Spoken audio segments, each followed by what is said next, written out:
एक दफा का जिक्र है। एक बड़े महल में शहजादा लियो नामी एक शरारती शहजादा और उसकी ज़हीन बहन शहजादी एला रहते थे।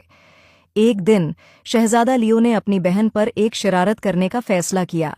उसने चुपके से उसका ताज लिया और उसे जादुई बाग में छिपा दिया, जहां जो भी चीज जाती थी वो गायब हो जाती थी।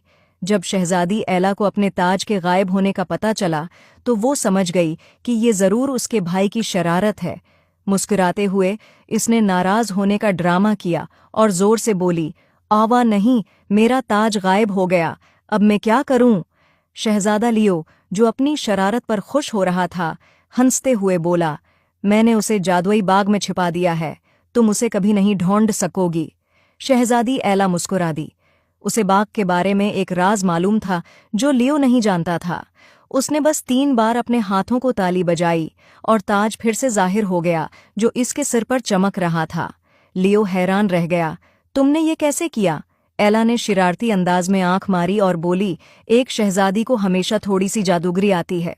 इस दिन के बाद शहजादा लियो ने सीखा कि अपनी बहन को कभी भी कम नहीं समझना चाहिए और वो दोनों ने मिलकर और भी बहुत हंसने वाले लम्हे गुजारे।